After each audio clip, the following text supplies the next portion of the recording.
सायन्सला admission होतं. 10वीला 82% mark होते म्हणून 11वी सायन्सला ॲडमिशन घेतलेलं होतं. पण 12वी सायन्सला लातूरला जायला पासला पैसे नव्हते. 250 रुपये पासला नव्हते. आईनं द्यायला उशीर केला. 15-20 दिवस 12वी सायन्सची कॉलेज चुकलं. आपल्याला माहीत आहे सायन्सचा अभ्यास कसा असतो. आणि मग त्या त्या त्या फ्रस्ट्रेशनमधून, त्या आगतिकतेमधून तिनं गळ्याला फास लावला. तिनं जी सुइसाईड नोट, आत्महत्येपूर्वीची जी चिठ्ठी लिहिलेली ती अजूनही माझ्या मोबाईलमध्ये आहे. त्याच्यात ती काय लिहिते, बाबा मला माफ करा, माझं चुकलंय, मला माहीत आहे, पण पर्याय काय नव्हता. आणि माझी एकच विनंती आहे, 13व्या दिवशी तुम्ही माझं गोड जेवण जे करता ना ते कृपया करू नका. त्यातनं पैसे खर्च होतील, ते पैसे वाचवा आणि माझ्या बहिणीचं लग्न लावण्यासाठी ते पैसे जपून ठेवा.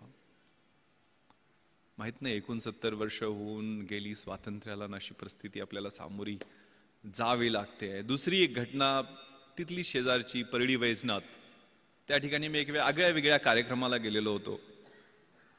त्या गावानं एका मुलीला 10वीला 96.5% मार्क मिळाले म्हणून 1 लाख रुपये सगळ्या गावानं जमा करून दिलेले होते.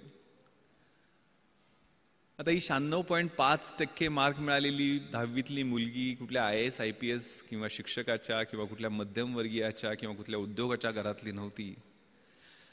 तिचे आई वडील हे तिथल्या स्मशानामध्ये झोपडं लावून तिथल्या स्मशानामधल्या चिता पेटवण्याचं काम करायचे.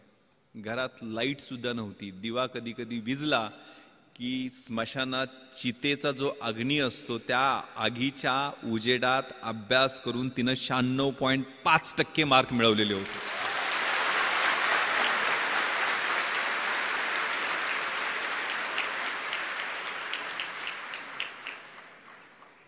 तिच्या आईला हेही कळत नव्हतं की 96.5% म्हणजे किती असतात. ती तिला समजून सांगत होती की 90 वर 6 असतात आणि त्या 6 वर परत अजून अर्धा असतो म्हणजे 96.5%.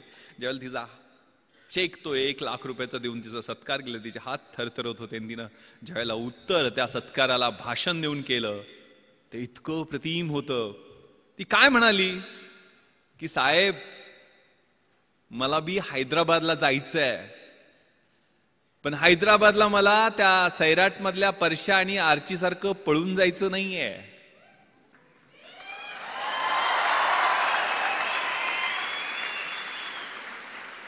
मला हैदराबादला सरदार वल्लभभाई पटेल राष्ट्रीय पोलीस अकादमीमध्ये IPS प्रोबेशनर म्हणून तुमच्यासारखं ट्रेनिंग घ्यायला जायचं.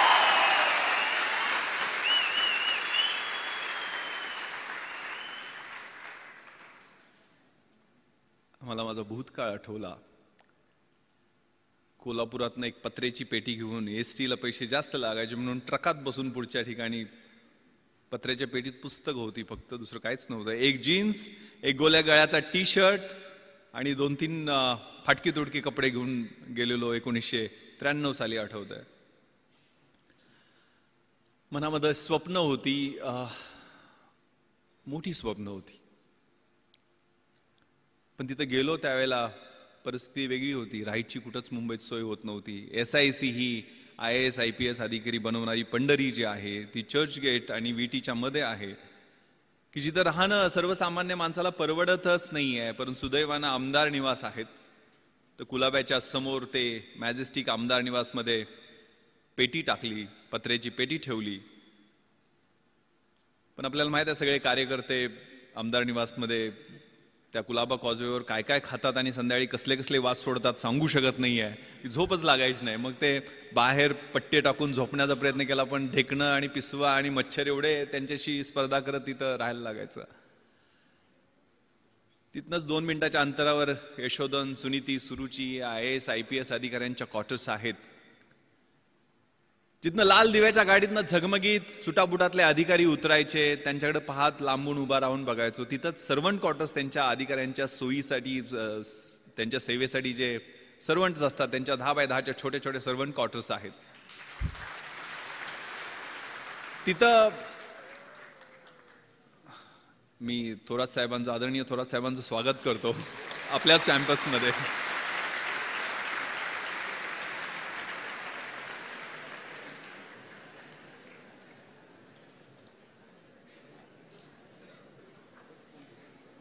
त्या 10x10च्या सर्वंट क्वार्टर्समध्ये सुद्धा त्यावेळेला राहायला सोय झाली नाही. तिथनंच 2 मिनिटाच्या अंतरावरती CCI, बॉम्बे जिमखाना असे बड्या लोकांचे क्लब आहेत की जिथनं तारेच्या कुंपणामधनं आतमध्ये पोरही बड्या बापांची स्क्वॉश, टेनिस कसे खेळतायत ते वाटकूक बघण्याचा प्रयत्न करायचो, पण वॉचमनच्या शिव्या खायचो. तिथनंच 2 मिनिटाच्या अंतरावरती मेट्रो नावाचं थिएटर आहे की जिथं मला आठवतं त्यावेळेला 1993-94ला शाहरुख खानचा कभी हा कभी ना हा सिनेमा रिलीज झालेला होता. आणि शाहरुख खानला बघण्यासाठी त्या बाउन्सरच्या शिव्या खात 2 तास उभा होतो. लांबून तो काहीतरी झलक त्याची दिसली, केस वाढलेले आणि आतमध्ये जाताना. 2 मिनिटाच्या अंतरावरती ताजमहाल हॉटेल आहे की जिथं कधी स्वप्नही पाहिलं नाही की आपल्याला चहा प्यायला मिळू शकेल. कारण चहाची त्यावेळची किंमत 25 रुपये असायची आणि खिशानं कधी 10 रुपयाच्या वर राईस प्लेट खाण्याची परवानगीच दिली नव्हती. संध्याकाळच्या वेळेला त्या समुद्र किनाऱ्यावरती सूर्यास्त होताना डोळ्यातनं अश्रू गळायचे. आपल्याला हे जमेल का? एवढं मोठं स्वप्न IAS IPS होण्याचं आपण घेऊन मुंबईला आलेलो आहे का? इथंच कुठंतरी त्या दिलाय रोडवरच्या कामगारांच्या रूममध्ये सगळे नातेवाईक तिथं झोपायचे, एकानंतर एकाला एका बाजूला असे सगळे ओळीनं झोपलेले दिसायचे. तिथं झोपायला आणि काहीतरी काम करायला लागेल आयुष्यभरासाठी. फ्रस्ट्रेशन होतं, आगतिकता होत्या, मनात शंका होत्या, आत खूप सारे संघर्ष होते. पण एक खूप छान सुरेश भटांची कविता आहे, विझलो जरी आज मी हा माझा अंत नाही, पेटेन पुन्हा नव्याने हे सामर्थ्य नाशवंत नाही.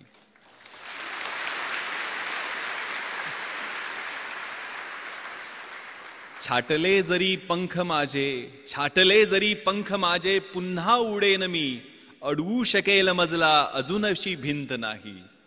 माझी झोपडी जाळण्याचे झालेत कैक कावे, जळेल झोपडी अशी आगती ज्वलंत नाही. येतील वादळे, खेटेल तुफान, तरी वाट चालतो मी, अडथळ्यांना भिवून अडखळणे पावलांना पसंत नाही. ती मनामध्ये ऊर्जा होती, ते स्वप्न होतं. मग त्यातनं एक जिद्द निर्माण झाली आणि 2 वर्ष 1995 आणि 96 2 वर्ष पेकाट मोडेतोपर्यंत आणि बुडाला फोड येतोपर्यंत अभ्यास केला आणि परिस्थितीनं यू टर्न घेतला. परिस्थिती पालटली.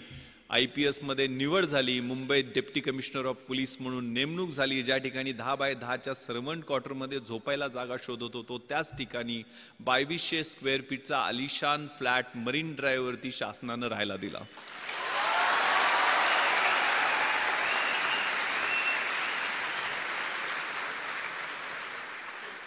ज्या क्लबमध्ये कधी आतमध्ये काय चाललंय हे धडपडून वॉचमनच्या शिव्या खात पाहायचो, त्याच क्लबची मॅनेजमेंटची मंडळी येऊन विनंती करायला लागली की साहेब आमच्या क्लबची ऑनररी मेंबरशिप घ्या. आणि त्याच क्लबमध्ये माझी मुलं मला स्क्वॉश आणि टेनिस खेळताना दिसायला लागली. ज्या थिएटरमध्ये धडपडून फिल्मस्टार बघायला प्रयत्न करायचो 2011ला पश्चिम मुंबईचा म्हणजे बँड्रापासून जुहूपर्यंतचा जो एलिट बॉलिवूडचा एरिया आहे त्या एरियाचा ॲडिशनल पोलीस कमिशनर झालो आणि तेच फिल्मस्टार 2-2 दिवस माझी अपॉइंटमेंट घेऊन भेटायला वाट पाहायला लागले.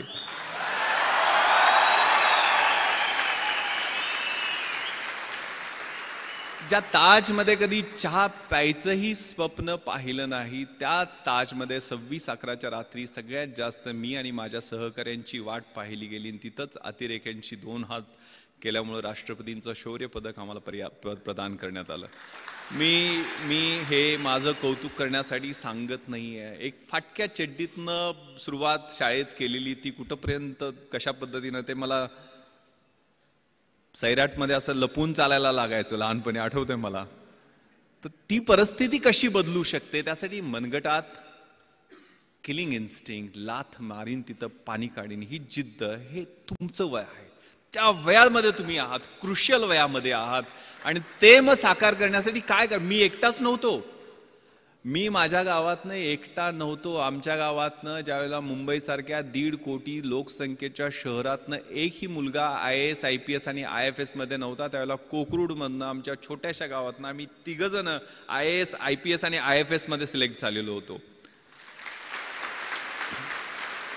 आनंद पाटील जो आता जॉईंट सेक्रेटरी आहे गव्हर्नमेंट ऑफ इंडियामध्ये, विलासराव देशमुख साहेबांकडे तो जवळजवळ 5 वर्ष PS म्हणून दिल्लीला त्यानं काम पाहिलेलं आहे. तामिळनाडू काडरमध्ये त्याची नेमणूक झाली. तो IAS मध्ये सिलेक्ट झाला.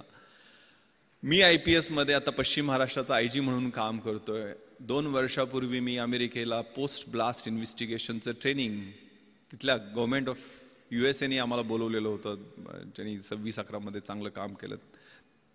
त्या ठिकाणी ट्रेनिंगला गेलो. त्यावेळेला न्यूयॉर्कला गेलेलो होतो. आपल्याला माहिती आहे सगळ्यात मोठं हे न्यूयॉर्क शहर आणि त्यातला सगळ्यात पॉश एरिया मॅनहॅटन.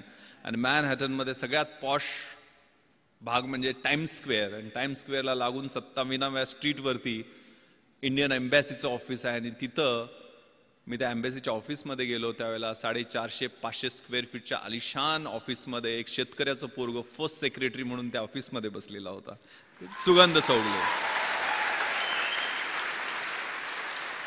सुगंध चौगले नाव घ्यायला अवघड पडतो म्हणून तो यस राजाराम झालेला आहे. त्यामुळं खेड्यातला हा सुगंध.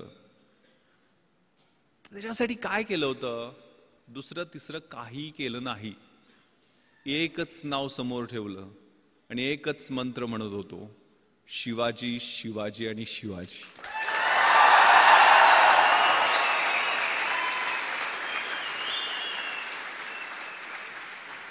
कुठेतरी व्हॉट्सअपवरती मला मेसेज आलेला होता की शिवाजी कुणाला म्हणायचं? जो 65 किलोची तलवार वागवतो त्याचं नाव वेसाजी. जो 2000 सैन्याशी एकटा झुंजतो त्याचं नाव बाजी. जो हात तुटला तरी शत्रूशी लढत राहतो त्याचं नाव तानाजी. जो 8 तासात घोडा दिल्लीवरून पुण्याला घेऊन येतो त्याचं नाव संताजी. जो शत्रूच्या छावणीत खुसतो आणि शत्रूच्या छावणीचा कळस कापून आणतो त्याचं नाव धनाजी. जो ढाण्या वाघाला एकटा सामोरे जातो आणि त्याला उभा फाडतो त्याचं नाव संभाजी. आणि या सगळ्यांना एकत्र घेऊन स्वराज्याचं नंदनवनाचं तोरण बांधतो त्याचं नाव शिवाजी.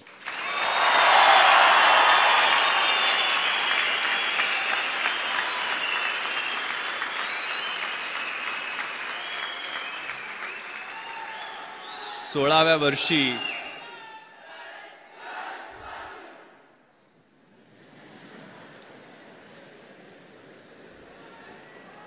नुसत्या आरोळ्या नाही द्यायच्या, नुसत्या घोषणा नाही द्यायच्या. आतमधनं कणाकणामध्ये अगणित सूर्य शिवाजी नावाचे तयार झाले. तर ऑटोमॅटिक हा देश महासत्ता जो काही डॉक्टर APJ अब्दुल कलाम सरांच्या नावानं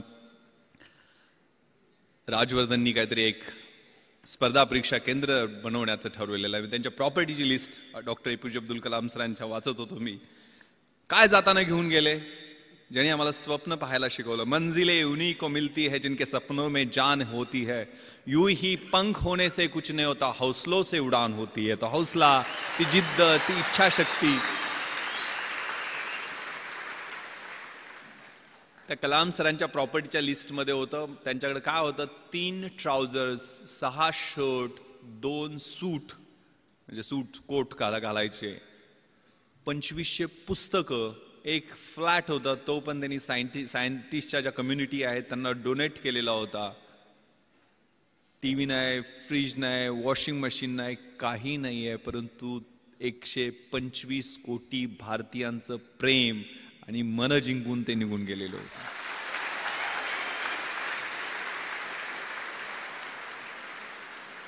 त्यामुळे हा मंत्र शिवाजी, शिवाजी, शिवाजी का मी सांगतोय? कारण त्यांनी प्लॅन जो केला. What is planning?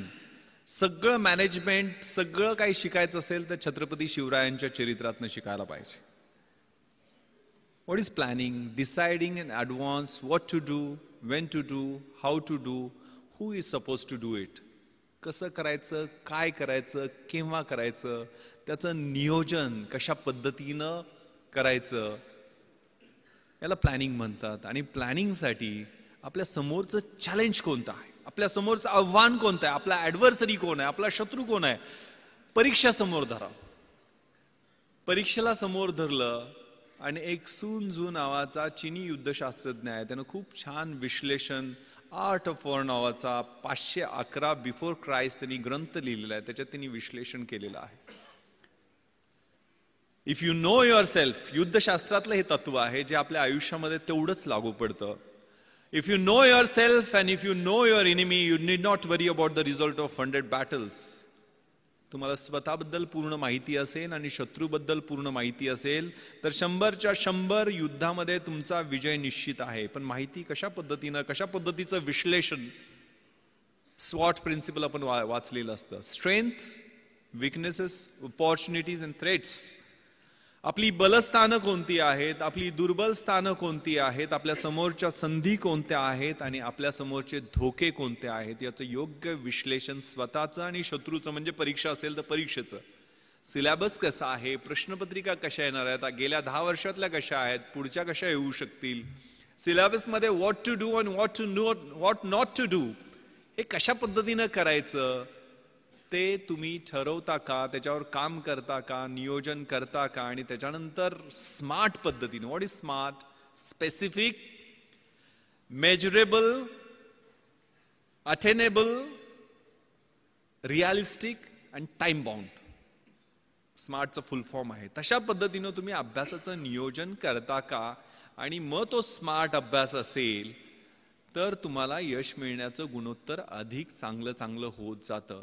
If you know yourself and if you do not know about your enemy, after every victory gain you will suffer a defeat. जर तुम्हाला स्वतःबद्दल माहिती असेल पूर्णपणे, मात्र शत्रूबद्दल माहिती नसेल तर एका विजयानंतर तुम्हाला एक पराभव पचवावाच लागेल.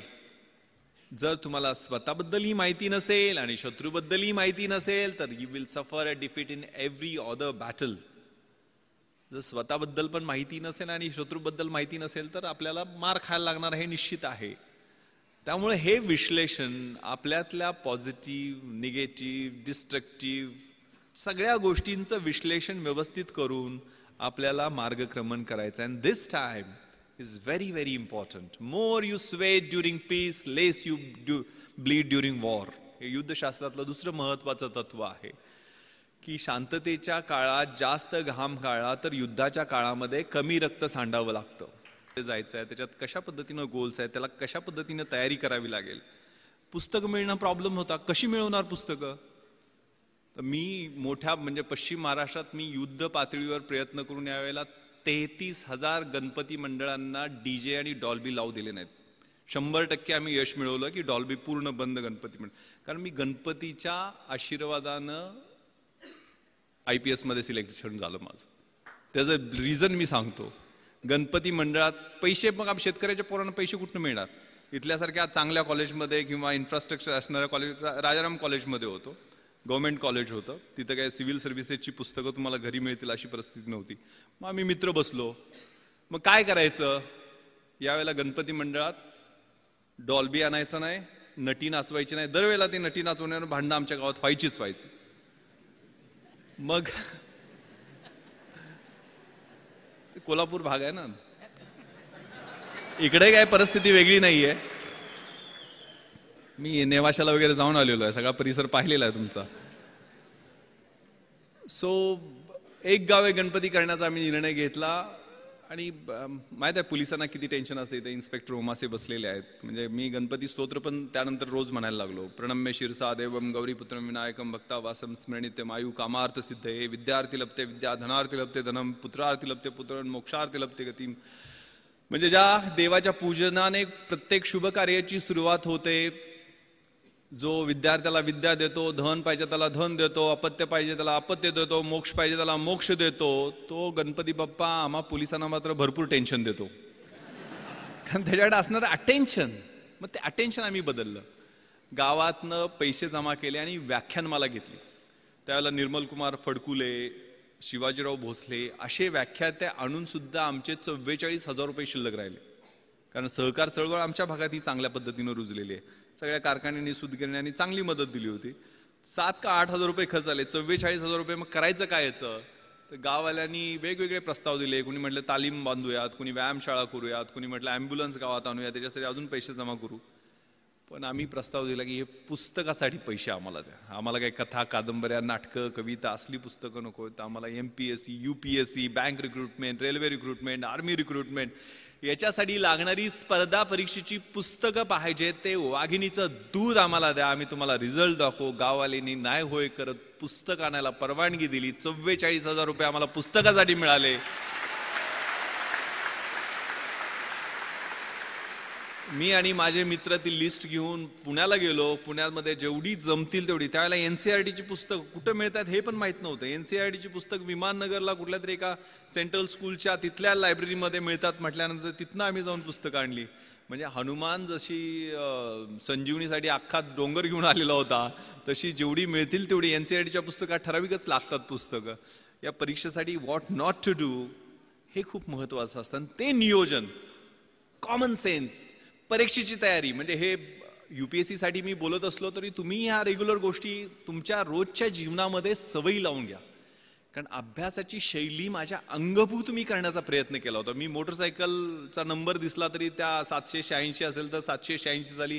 जगाच्या इतिहासात काय झालं, महाराष्ट्राच्या इतिहासात काय झालं, भारताच्या इतिहासात काय झालं ते आठवायचा प्रयत्न करायचो. डायरी प्रत्येक पानावर माझ्या छोटी डायरी होती त्या ठोकळ्यात, कारण मी इतिहासच माझा ऑप्शनल सब्जेक्ट होता. मी कुठलेही म्हणजे CSR एक माझ्याकडे असायचं नेहमी, जे नेहमी जाताना कुठेही वाचायचो. मी अगदी ॲन्युअल ट्रेनिंग कॅम्पला रुकडीला गेलेलो होतो कोल्हापूरच्या जवळ. 5 महाराष्ट्र बटालियन NCCC सर्टिफिकेट मी केलेलं आहे. शेवटच्या वर्षी ज्यावेळेला कॅम्प होता त्यावेळेला CSR घेऊन गेलेलो होतो आणि तिथं मग वक्तृत्व स्पर्धा जाहीर झाल्या, इलोकेशन कॉम्पिटिशन. मग त्यात मी पार्टिसिपेशन केलं. इंग्लिश आणि हिंदीच, NCC असल्यामुळे 2च ऑप्शन होते. हिंदी काय जमायचं नाही, इंग्लिश पाठांतर खूप चांगलं होतं पण अर्थ काय कळायचं नाही. एक CSRचा मॅगझिन होतं माझ्याकडे, त्यात नॅशनल इंटिग्रेशनचा निबंध होता. इकडेही विषय नॅशनल इंटिग्रेशन, पण तो निबंध देशात पहिला आलेल्या मुलाचा होता आणि तो निबंध मी काहीही कळत नसताना जसाच्या तसा पाठ केला आणि मी पहिला नंबर काढला. म्हणजे अजूनही मला तो निबंध आठवतोय. नॅशनल इंटिग्रेशनवरती जो होता, the strength of the nation lies not in its loud claims and mouth watering directive principles of the state policy but in the spirit of service and that of the complete dedication of one's both body and soul to the cause of unity and integrity of the nation. आता महत्त्वाचं सांगतो, मी deputy collector उपजिल्हाधिकारी म्हणून जे selection झालं त्यावेळेला मला फक्त इंग्रजीमध्ये 100 पैकी 92 मार्क मिळाले होते म्हणून झालेलं होतं. हे 92 मी मराठी माध्यमाचा, माझं ॲव्हरेज इंग्लिश होतं, पण माझं ग्रामर आणि रायटिंगमधलं इंग्लिश बोलताना मी UPSCची मुलाखतसुद्धा मी मराठीतून दिलेली आहे. पण तिथं मी काय केलं, मी पेपर फोडला नव्हता. 92 मार्क मला कसे पडले, कारण त्यावेळेला 40 मार्काला एसे असतो. आता मी कुठला निबंध पाठ केला होता, नॅशनल इंटिग्रेशनचा, आणि इथं मला निबंध कुठला आलेला होता, if I were a prime minister, मी पंतप्रधान झालो तर. आता मी कसे बदल केले त्यातले, म्हणजे मी मगाशी आता भाषणात सांगितलं, नॅशनल इंटिग्रेशनमध्ये कसं होतं, the strength of the nation lies not in its loud claims and mouth watering directive principles of the state policy. इकडे कसं गेलं, the strength of the nation lies not in prime ministers loud claims and his mouth-watering directive. पुढे असं होतं, however with every salute and cheers to our grand and mighty past, we cannot but admit that our present is afflicting, sometimes it is horrifying, sometimes frustrating. इकडे कसं गेले, however with every salute and cheers to our grand and mighty past of Jawaharlal Nehru, Indira Gandhi, our present, त्यावेळेला इंदर कुमार गुजराल आणि ते चंद्रशेखर सरकार पडणं वगैरे सुरू होतं, ते सगळं इट इज अफ्लिक्टिंग, समटाइम्स हॉरिफाईंग. असे व्यवस्थितपणे फिलिंग द ब्लँक्स केले आणि व्यवस्थितपणे पेपर तो लिहिला आणि 92 मार्क मिळाले आणि मी डेप्युटी कलेक्टर होऊ शकलो. हा प्रयोग माझ्या मित्रानं केला आणि त्याला 37 मार्क फक्त पडले. त्यामुळं हा प्रत्येकाचा इंडिव्हिज्युअल अप्रोच असतो, प्रत्येकाच्या अभ्यासाची शैली ही वेगळी असते. माझी दुसरं कारण मी डेप्युटी कलेक्टर होण्याचं, माझा समाजशास्त्र विषय मी घेतलेला होता. कधी घेतला, ज्यावेळेला MPSC प्रिलिम्सचा रिझल्ट लागला आणि मी पास झालोय आणि 1.5 महिन्यांनी MPSCची मुख्य परीक्षा आहे हे माहीत झाल्यानंतर मी समाजशास्त्र विषय घेतला. कारण मराठी लिटरेचर माझा दुसरा ऑप्शनल सब्जेक्ट UPSCच्या अभ्यासासाठी, IAS IPSच्या तयारीसाठी मराठी साहित्य होता. पण MPSCमध्ये मराठी साहित्याचा चांगला स्कोअर होत नाही आहे, त्यामुळे मला माझ्या मित्रांनी सांगितलं की तो विषय घेऊ नको. मग मी समाजशास्त्र विषय घेतला. समाजशास्त्राचं, सोशॉलॉजीचं स्पेलिंग सोडून मला काहीही माहीत नव्हतं. मी बाजारात गेलो, सगळ्यात छोटं पुस्तक असेल ते निवडलं आणि ते 175 पानाचं पुस्तक घेऊन आलो. आणि माझा एक मित्र संजय देशमुख, जो MPhil इन सोशॉलॉजी झालेला होता, त्याला म्हटलं मला जरा मार्गदर्शन कर रे, माझं 7 दिवस मी देऊ शकतो या विषयाला, मला समाजशास्त्र विषयात चांगले मार्क्स पाडायचे आहेत. तोही मेन्सला होता. तो 3 ठोकळे त्यानं मोठे मोठे काढले आणि जवळजवळ 350-400 डेफिनेशन्स इंग्लिशमध्ये त्याला पाठ होत्या. आणि असं टेन्शन दिलं की म्हटलं आता आपण गळ्यात दगड बांधलेला आहे आणि उडी मारलेली आहे आणि 100% बुडणार. मात्र ते 7 दिवस त्या पुस्तकाबरोबर मी अभ्यास केला, म्हणजे रोमॅन्स केला, लिटरली कॉन्सेप्ट समजून घेतले.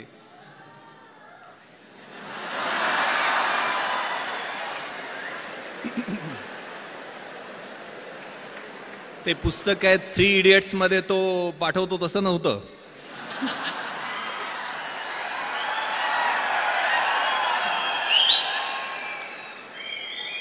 आणि तुम्हाला विश्वास बसणार नाही, माझं मार्कशीट तुम्हाला मी दाखवेल.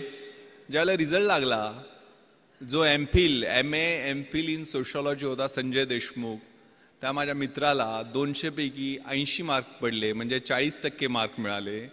त्या ठिकाणी 8 दिवस रोमॅन्स करून 8 दिवसच अभ्यास करून मला 200 पैकी 160 म्हणजे 80% मार्क मिळाले.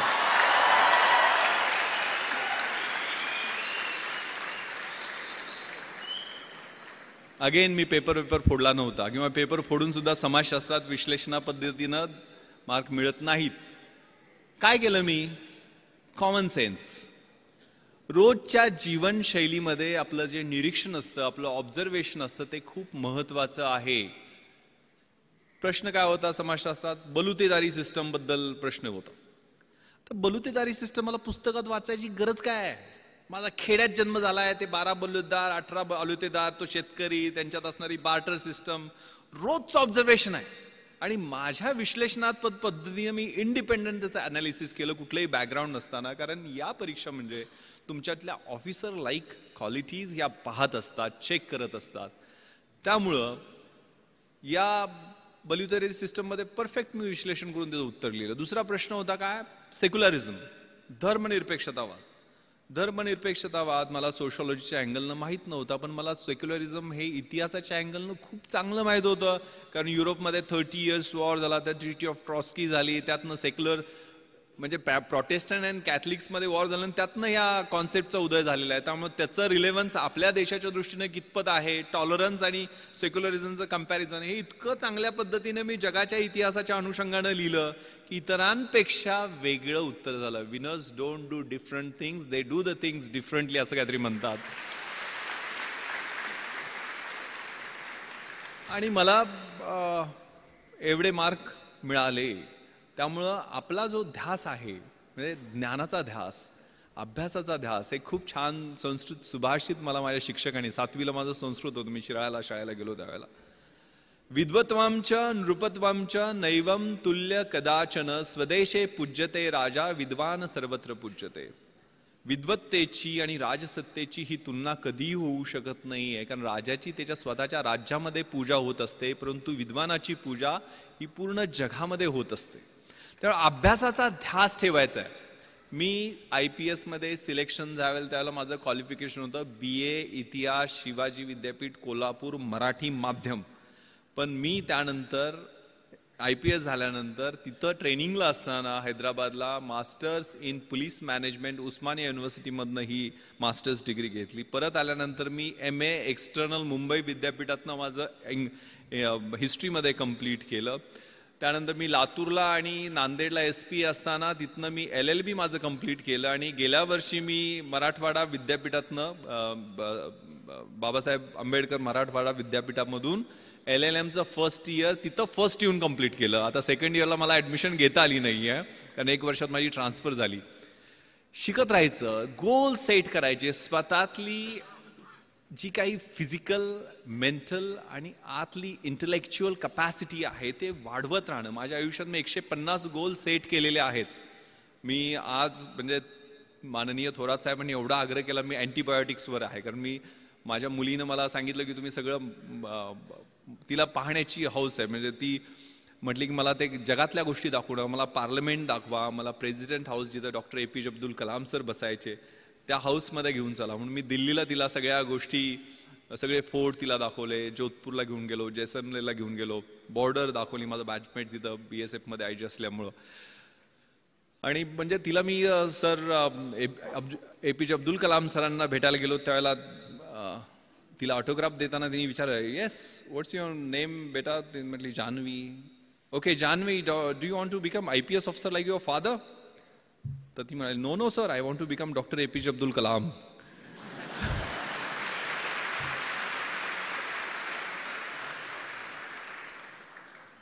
इथं सावित्रीच्या लेखी सगळ्या आहेत, म्हणजे ते मला दंगल सगळ्यांनी पाहिला ना? Yes, that's fighting spirit, that should be there. त्यामुळे हे सगळं जे आहे ना, आणि इकडं सगळे शिवाजीचे मावळे असं काहीतरी म्हटले ना,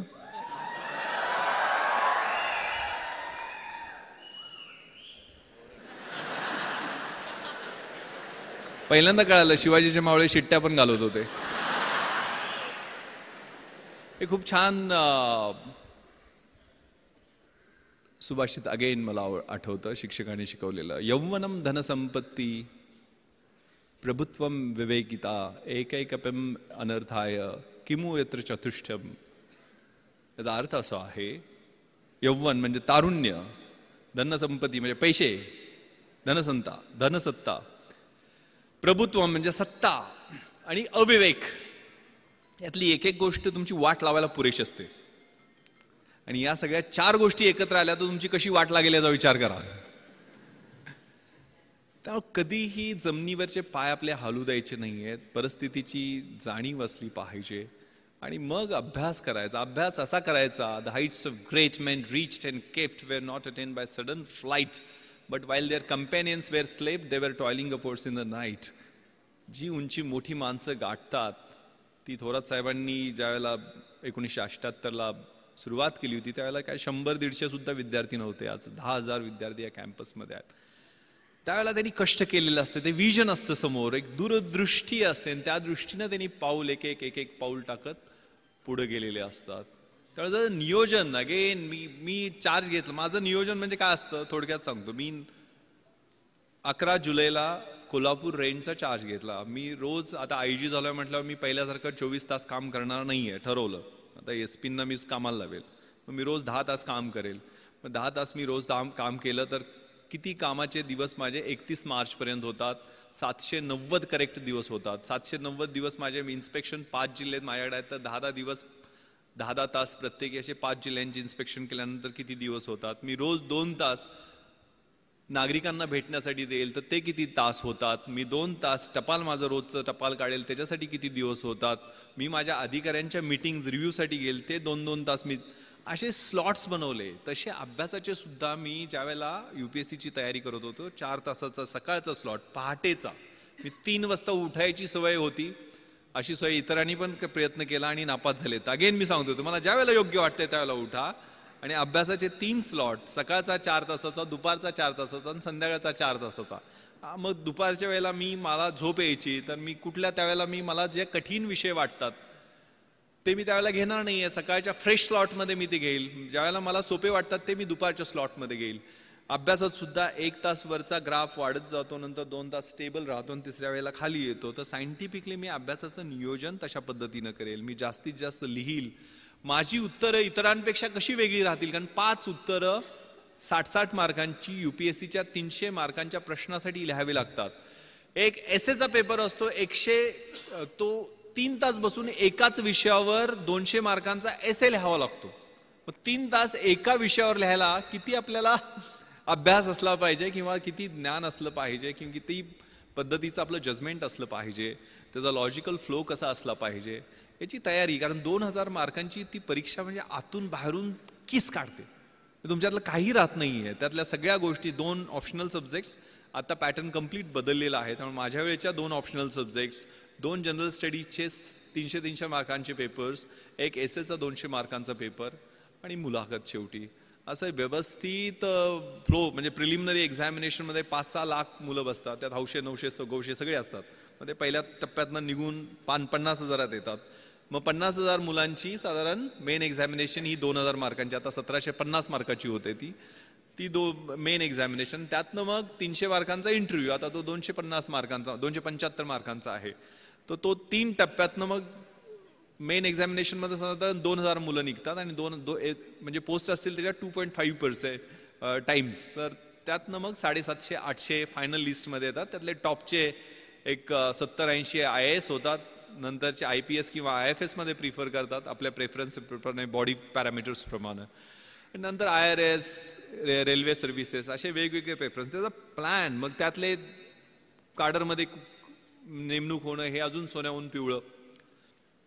तर ह्या सगळ्या गोष्टी, त्याचं नियोजन त्या कॉलेजच्या असताना त्यावेळेला सुरुवात केलेली होती. ती आपल्याला ज्या क्षेत्रामध्ये जायचं आहे त्याची पूर्ण माहिती करून घेणं आणि त्याच्याप्रमाणे नियोजन करणं. आज तर नेटवर तुम्हाला A to Z सगळ्या गोष्टी उपलब्ध आहेत. मात्र आपली मुलं, मी आता एक सर्वे वाचत होतो, जगातला सर्वे येतो, 20,000 तास आजकाल 16 वर्षापर्यंत मुलं नेटवरती यायचं. त्या 20,000 तासामध्ये ते साधारण 15,000 मर्डर, 12,000 रेप आणि अप्रॉक्सिमेटली 1,00,000 पोर्नोग्राफिक क्लिप पाहत आहेत. आणि याच्यामुळं ऑटोमॅटिक वेपन्सचा वापर, ड्रग्सचा वापर, एड्स, चाकूसुऱ्यांचा वापर शाळांमध्ये वाढलेला आहे. तर आपण कशा पद्धतीनं त्या व्हॉट्सअप किंवा सोशल मीडियावरती कुठल्या संगतीमध्ये आहे, कारण मी 3 रेव पार्ट्यावरती रेड केलेले आहेत. मी पुण्याची, इकडं तुम्हाला माहीत असेल, पण मुंबईमध्ये ओकवूड हॉटेलमध्ये क्रिकेटचे IPL प्लेयर्स वगैरे पकडले होते म्हणून खूप गदारोळ झालेला होता मुंबईमध्ये. खूप मला मोठ्या लीडिंग न्यूजपेपरनी 5 प्रश्न विचारले, मोठमोठी आर्टिकल्स लिहायच्या, नाईट लाईफवर तू हल्ला करणारा कोण वगैरे वगैरे. पण ज्यावेळेला यांचे ब्लड आणि युरिन रिपोर्ट्स आले, त्यातल्या 98% मुलींच्या ब्लड युरिन्समध्ये अफीम, चरस, गांजा, कोकेन असे नाही, फ्लनिट्रेप्झेम सारखे, म्हणजे त्याला नायट्राईट बेस्ड ड्रग्ज म्हणतात, ज्याला डेट रेप म्हणतात, जे पबमध्ये गेल्यानंतर 1 ड्रॉप थम्सअपच्या एखाद्या बाटलीमध्ये मिक्स केला आणि तो एखाद्या मुलीला दिला तर तिची मेमरी ब्लर होते. एक संडे नावाचा सिनेमा आलेला होता, Sunday is missing from the life of that girl, किंवा फॅशनमध्ये हा प्रकार दाखलेला होता. म्हणजे डेट रेप, डेटवर घेऊन जायचं आणि रेप करायचं, सकाळपर्यंत तिचं आयुष्य उद्ध्वस्त झालेलं असतं.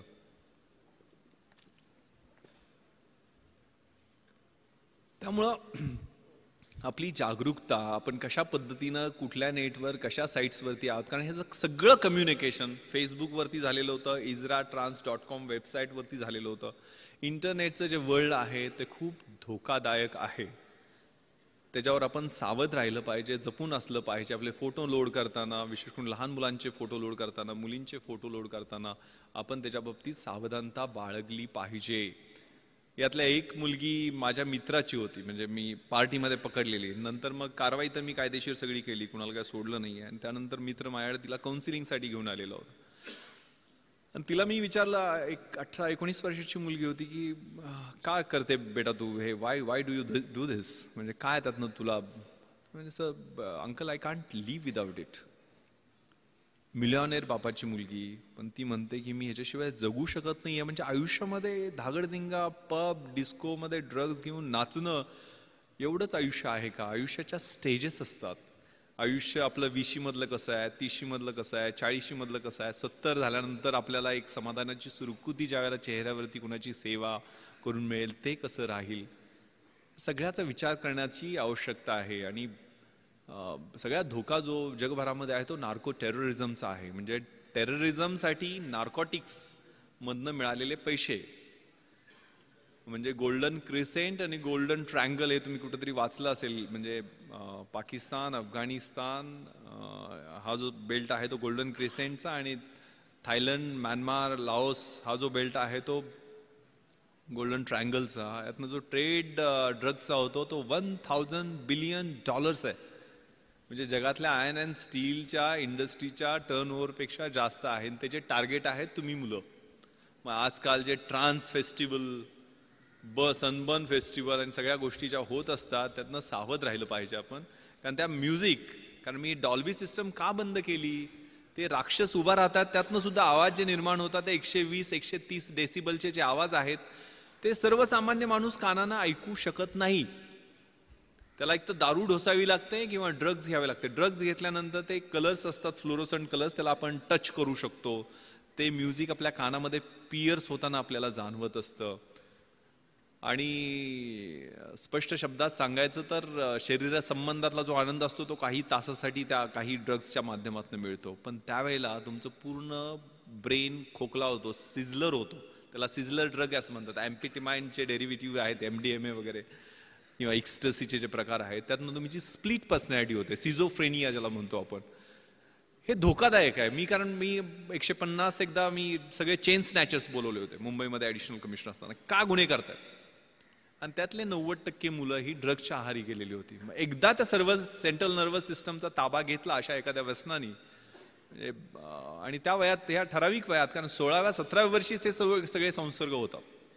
म्हणजे झालं तर छत्रपती शिवाजींसारखं महान आणि मोठं तेजस्वी कार्य 16व्या वर्षीच त्यांनी सुरुवात केली होती. शंभू महादेवाच्या साक्षीनं स्वराज्याचं तोरण बांधलं होतं, त्याच वयात केलेली होतं. आणि वाट लागायला सुद्धा आयुष्याची तेच वय असतं. चांगला संसर्ग असेल तर चांगला संसर्ग त्याच वयामध्ये होतो, आणि वाईट सवयी लागल्या तर त्या निघत नाही, ते त्याच वयामध्ये होतात. पण तुमच्या आयुष्याचं सोनं करायचं आहे की माती करायची आहे? कारण हे वयच असं आहे की त्यावेळेला चकाकणारी गोष्ट, प्रत्येक गोष्ट ही सोन्यासारखी वाटत असते. ती कदाचित अणुकुचीदार काच असू शकते. ती काच कधी लागेल, त्याची कधी जखम होईल, ती जखम कधी चिघळेल, आणि तिचं कधी गँग्रीन होईल, आणि कधी आयुष्य उद्ध्वस्त होईल हे कळत नाहीये. Trust your self. तुम्हाला काय करायचं हे पहिल्यांदा जाणून घ्या.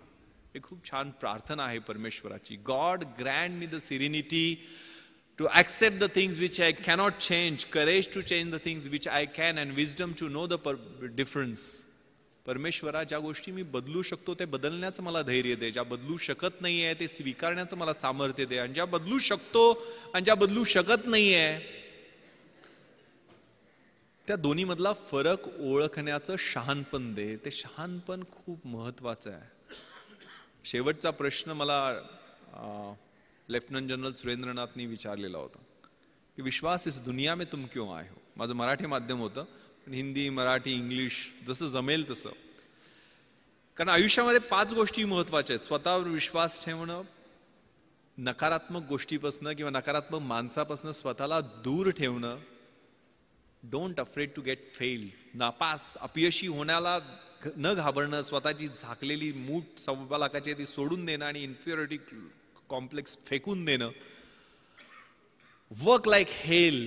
जे ज्यावेळेला पेन व्हायला लागते ना, ज्यावेळेला वेदना व्हायला लागते, ते मोहम्मद अलीचं कुठेतरी वाक्य मी वाचलेलं होतं की तू किती पुशअप्स काढतोस. म्हणजे मी पुशअप्स मोजतच नाही, ज्यावेळेला माझ्या वेदना सुरू होतात त्यावेळेला मी मोजायला सुरुवात करतो. Pens.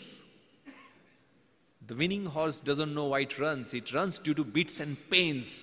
Life is a race, God is your rider, and if you are getting beats and pains, then it's for sure that you are going to win the race. शर्यतीत जो घोडा पळतो ना,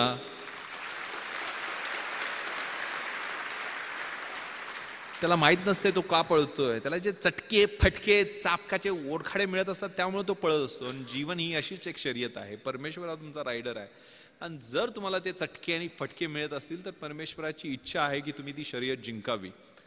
ते चटके फटके मिळत आहेत का? तेव्हा आयुष्य प्लेन नाहीये.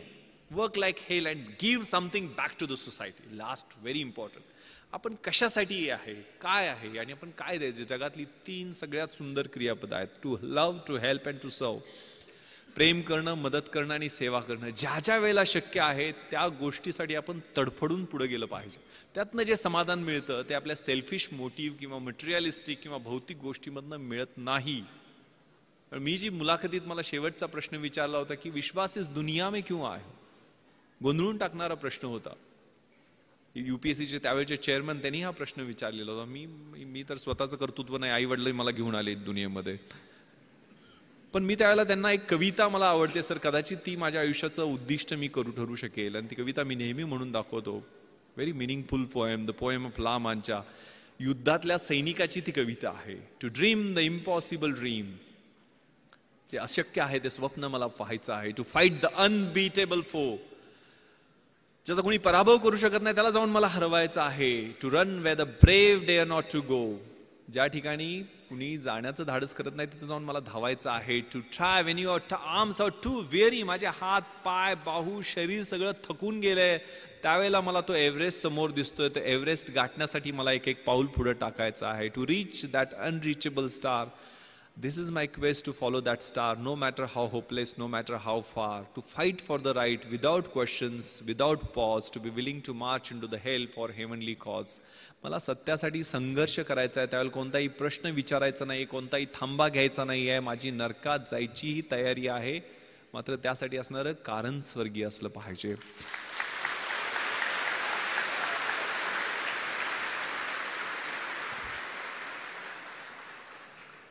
That cause. त्या कवितेतल्या पुढच्या ओळी आहेत, I will be true to that glorious quest.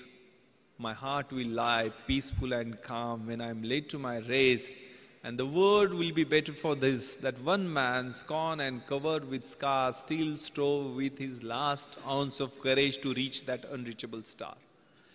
तो युद्धातला सैनिक ज्यावेळेला त्याच्या अंगावर जखमा असतील, त्या भळभळणाऱ्या जखमा बरोबर घेऊन त्या स्टारच्या, त्या ताऱ्याच्या दिशेनं तो ज्यावेळेला जाईल, त्या हौतात्म्याच्या दिशेनं तो जाईल, त्यावेळेला जग सगळं म्हणेल की येस, हा शेवटपर्यंत लढत राहिला, हा शेवटपर्यंत लढत राहिला, देशासाठी लढत राहिला, समाजासाठी लढत राहिला. कारण डिग्निटी, डेथ विथ डिग्निटी खूप महत्वाची आहे. आपला आयुष्याचा शेवट कसा होतो हा खूप महत्वाचा आहे. कारण आता उदाहरण देताना, सुरुवातीला परिचय करून देताना 26/11 सांगितलं गेलं. 26/11च्या अगोदरची परिस्थिती, दरम्यानचे ते 60 तास आणि त्यानंतरचे 1.5 वर्ष मी मुंबईला बदलताना पाहिले आणि माझ्या आतमधनं जे बदल होत होते ते मी पाहिलेले आहेत. माझी पत्नी बऱ्याचदा विचारते की तुम्ही एक ग्लॉक पिस्टल घेऊन बुलेट प्रूफ जॅकेट नसताना, कारण ते ऑड युद्ध होतं. कारण मी आणि माझा बॉडीगार्ड सुरुवातीला आम्ही दोघंच घुसलेलो होतो. 9:40 अतिरेकी 2 मुख्य दरवाजातनं आणि 2 नॉर्थ कोट गेटमधनं घुसले आणि 9:51 11व्या मिनिटाला मी आणि माझा बॉडीगार्ड अमित खेतले, ज्याला 3 गोळ्या लागल्या, 2 जण आम्ही पाठीमागच्या स्विमिंग पूलच्या गेटमधनं आत घुसलो. 11व्या मिनिटाला मी घुसलो.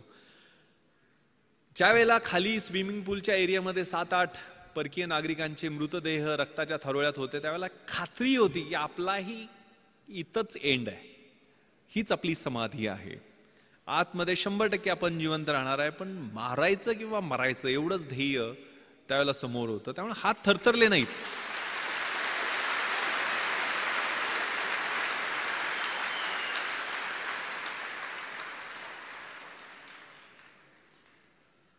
एक खूप छान शेर कुठेतरी ऐकलेला होता की दुनिया में मिल जाएंगे आशिक कही, मगर वतन जैसा खूबसूरत सनम नहीं होगा.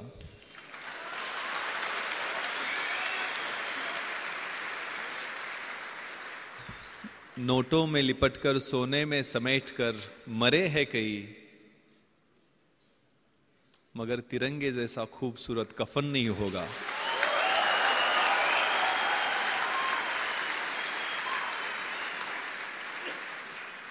Yes, that death with dignity, ते देशासाठी असणारं मरण ते प्रत्येकाच्या भाग्यात नसते ना.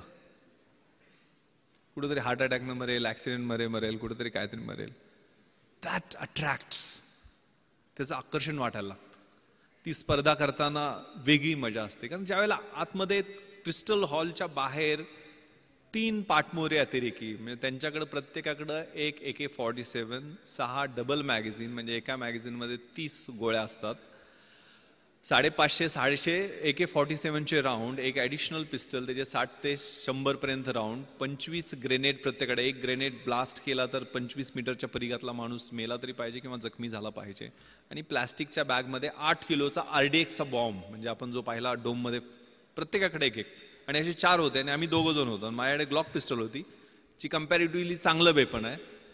18 गोळ्यांचे 2 मॅगझिन्स ग्लॉक पिस्टलमध्ये असतात आणि माझ्या बॉडीगार्डकडे साधी पिस्टल होती. म्हणजे तरी पण आम्ही एकदा ट्रिगर ओढला तर आमची एकच गोळी बाहेर पडणार आणि त्याने एकदा ट्रिगर ओढला तर 30 गोळ्या बाहेर पडणार, असा तो फरक होता. म्हणजे ज्यावेळेला क्रिस्टल हॉलच्या मध्ये लग्न सुरू होतं आणि त्याच्या बाहेर हे 3 पाठमोरी अतिरेकी सुनील कुडियादी तिथला सिक्युरिटी चीफनं दाखवले आणि तिथं फ्रॅक्शन ऑफ सेकंड न गवतात बॅटल कॉकपिटिशनवर त्यांच्यावरती आम्ही फायरिंग करू शकलो की ज्यात एक जखमी झाला आणि तिथनं ते पळाले, म्हणून तिथल्या हॉलमधल्या लग्नात अडकलेल्या लोकांचे जीव वाचले. ते क्रुशियल होतं. त्यावेळेला तो बाहेर गोंधळ अडकलो असतो, मला कोणी प्रश्न विचारले नसते, कारण माझ्या बुलेट प्रूफ जॅकेट नव्हतं, ॲडिशनल मॅन पॉवर येण्याची वाट पाहणं स्वाभाविक होतं. ज्या आतमधनं जो कॉल होता, कॉल फॉर द ड्युटी, कारण पहिल्यांदा ह्या फायरिंग नंतर 11:07 एकही राऊंड फायर झालेलं नाही. म्हणजे 1 तास 5 मिनिटं एकही राऊंड ताजमध्ये फायर झालेलं नाही. आम्ही सगळे मजले चेक केले. साऊथ विंगचे, ताजचं विभाजन हे नॉर्थ विंग आणि साऊथ विंग मध्ये, जुन्या ताजमध्ये जे काय महाभारत झालं ते जुन्या ताजमध्ये झालं. तर नॉर्थ विंगमध्ये ते पळून गेले आणि आम्ही साऊथ विंग चेक करून खाली आलो. 11:07 मात्र 2 ग्रेनेड ब्लास्ट त्यांनी केले, ज्यात शँडिलियर तुटून खाली आलं. आणि गेटवरती मी गेलो तर 2 मिसरूड फुटलेली 2 पोरं माझ्यासमोर अजून आली मदतीसाठी. SRPतले हे जवान समाधान मोरे आणि राहुल शिंदे. राहुल 21 वर्षाचा जवान शहीद झाला 2:45च्या गोळीबारामध्ये. यांच्याकडे तर 303 रायफली होत्या, 30-30 राऊंड होते. पण त्यांनाही आम्हाला आमच्या छोट्याशा टीमला जाणीव करून दिली की देशासाठी मारायची किंवा मरायची अशी परत संधी येणार नाहीये. परत आम्ही नॉर्थ विंगमध्ये घुसलो. परत 6व्या मजला लिफ्टनं घातला, तो पूर्ण चेक करून खाली आल्यानंतर लक्षात आलं की आपण CCTV रूममध्ये जाऊ. मग CCTV रूममधनं फायरिंग 2-3 राऊंड केल्यानंतर ते अतिरेकी 630 आणि 631 रूममधून बाहेर आले.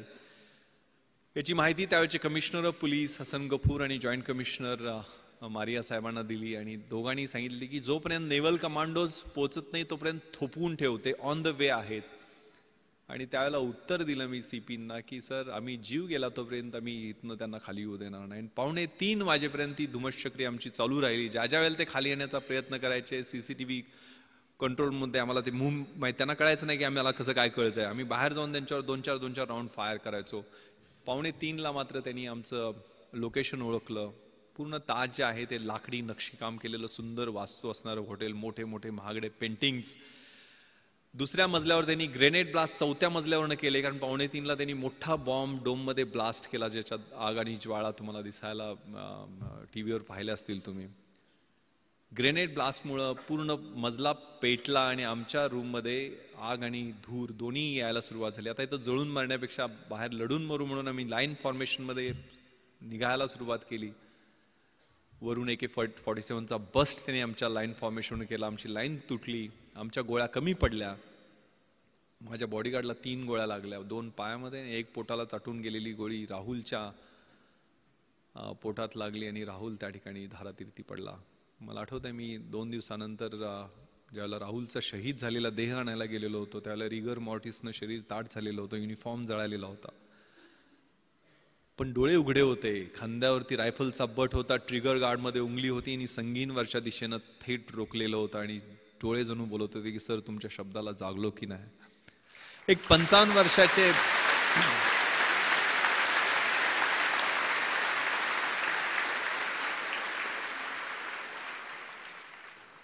एक 55 वर्षाचे अंमलदार तुकाराम ओंबाळे त्यांचं नाव, 5 गोळ्या पोटामध्ये घेतात काय AK-47च्या. एक लाठी घेऊन तो माणूस चढाई करून जातो कसाबवरती.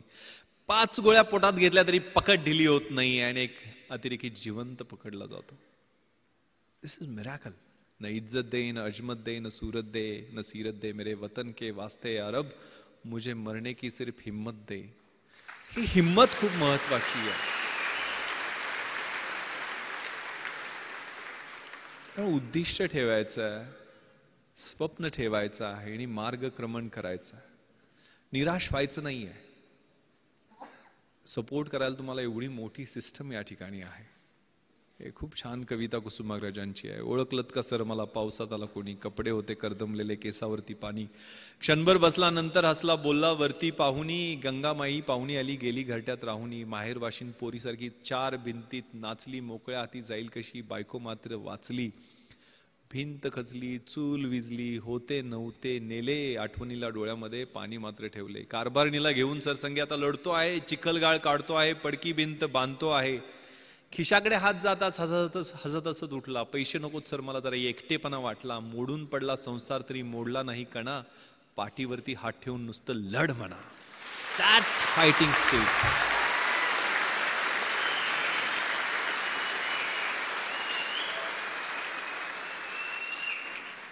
That is the fighting spirit जे तुमच्या वयामध्ये छोट्या मोठ्या आव्हानांना, छोट्या मोठ्या अडचणींना, छोट्या छोट्या आक्रमणांना घाबरायचं नाही आहे. विपत्तीमध्ये मी भयभीत होणार नाही आहे हे मला माहीत आहे, मात्र त्याच्यासाठी माझ्याकडं लढण्याचं बळ दे, एवढंच देवाकडं मागायचं. That spirit that is very very important. आणि ते मला वाटतंय लढण्यासाठी उद्युक्त करतं ते त्याच वयामध्ये. हालात के कदमों पर सिकंदर नहीं गिरता, टूटा कोई तारा तो जमी पर नहीं गिरता, गिरते हैं शौक से दरिया समंदर में, लेकिन किसी दरिया में समंदर नहीं गिरता. ते तारे तुम्ही आहात, ते सिकंदर तुम्ही आहात, ते समंदर तुम्ही आहात. ती इन्स्टिंक्ट या वयामध्ये असते. आयुष्य डेफिनेशन बदलण्यासाठी आहे. Roger Bannister, Gandhiji, Mandela, Edison, name the person, Mother Teresa, या सगळ्यांनी डेफिनेशन्स बदलल्या. आपल्याला आयुष्य त्यांच्या एवढंच मिळणार आहे, 70-80 वर्ष काय असेल ते. आपण कशाचे डेफिनेशन्स बदलणार आहे? मी काय बदल घडणार, मी परिवर्तन कसं करणार आहे, मला जो बदल अपेक्षित आहे तो माझ्यापासून मी सुरुवात करणार आहे का, हा विचार करण्याची आवश्यकता. आणि घाबरायचं नाहीये, भ्यायचं नाहीये, कशालाही भ्यायचं नाहीये. खूप छान अब्राहम लिंकनचं पत्र